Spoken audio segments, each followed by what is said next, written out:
چار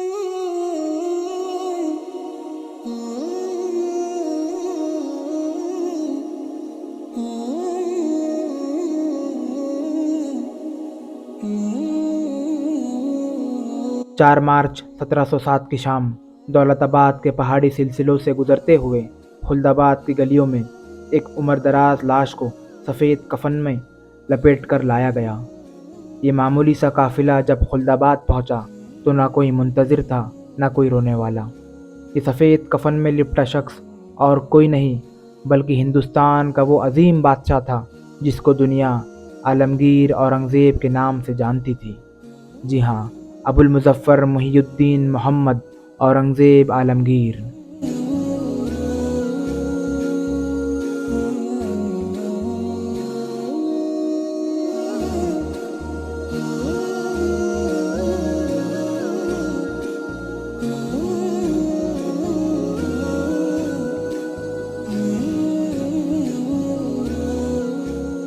3 مارچ 1707 کی صبح 90 سال کی طویل عمر کے بعد افسوس، غم اور رنج کی حالت میں اورنگزیب عالمگیر اس دنیا سے رخصت ہو گئے۔ اس روز تمام دشمنوں اور مشکلوں سے لڑنے والا یہ بادشاہ خود اپنی زندگی سے ہار چکا تھا۔ اپنی زندگی کا سفر ختم ہوتا دیکھ 1706 میں اورنگزیب عالمگیر نے اس جگہ قیام کیا جہاں سے انہوں نے یہ دکن کا سفر شروع کیا تھا۔ یہ مقام تھا احمد نگر، اور اسی جگہ پر اورنگزیب عالمگیر نے اپنی زندگی کا ختم سفر بھی اعلان کیا۔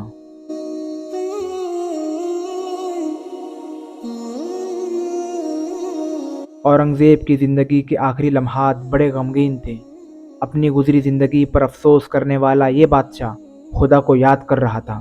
اعظم شاہ کو لکھے آخری خط میں اورنگزیب عالمگیر نے اپنا درد دل کچھ اس طرح بیان کیا: بڑھاپا آ چکا ہے، کمزوری عروج پر ہے، بدن میں قوت نہیں ہے، مسافر کی طرح آیا تھا، مسافر کی طرح جا رہا ہوں۔ عظمہ فساد بک، یعنی میرے بعد فساد ہی فساد، میرے بعد فساد ہی فساد۔ ان الفاظوں کو دہراتے ہوئے لبوں پر اللہ کا نام لے کر 3 مارچ 1707 جمعے کے دن صبح 8 بجے کے درمیان بوڑھا اور کمزور بادشاہ اس دنیا سے پردہ کر گیا۔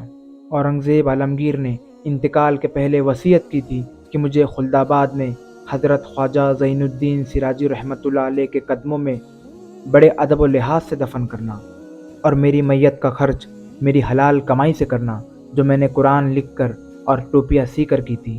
میری قبر کو بالکل سادگی سے بنانا اور اس پر ایک سبزے کا جھاڑ لگانا۔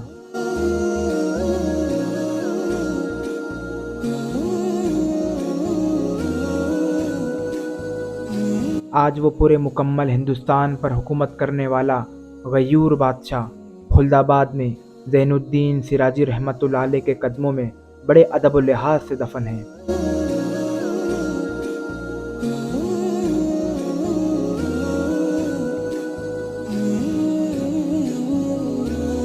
خلد آباد کے بزرگان دین میں موجود فوقیت، معیار، کمال، کردار کی وجہ سے ہندوستان کے کئی بادشاہ ان پر فدا ہو گئے، اور کئی شاہ اور تانا شاہوں نے ان کے قدموں میں دفن ہونے کی وصیت کر دی۔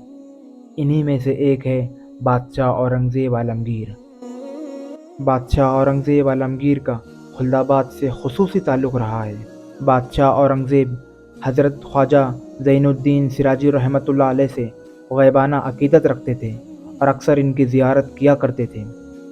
خواجہ زین الدین سراجی رحمۃ اللہ علیہ برہان الدین غریب رحمۃ اللہ علیہ کے شاگرد تھے جو کہ دلی سے آئے تھے۔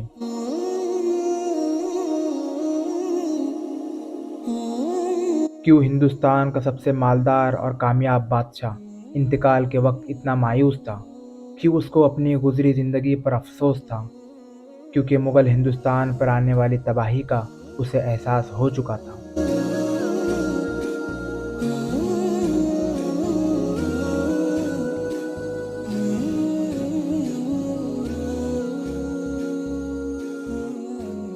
بادشاہ اورنگزیب کے انتقال کے بعد مغل حکومت کا سورج بھی ڈوب گیا، لیکن آج بھی اس سورج کی تپش کا احساس مجھے ہوتا ہے۔ یہ لہراتے ہوئے پرچم، یہ تاریخی عمارتیں، یہ گنبدیں ان بادشاہوں کی موجودگی کا احساس دلاتی ہے۔ آج بھی کبھی مایوس ہوتا ہوں تو خلد آباد چلا آتا ہوں۔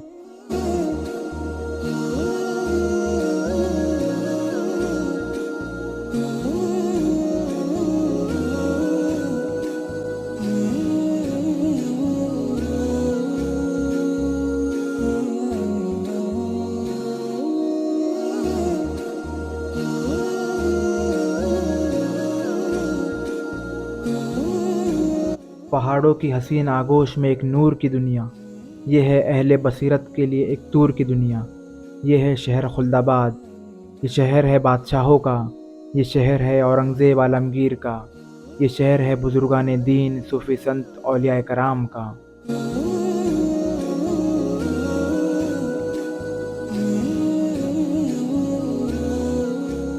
دوستوں اور عزیزوں، آپ سبھی سے ادباً گزارش ہے کہ میری ویڈیو کو لائک کریں، شیئر کریں اور میرے چینل کو سبسکرائب کریں۔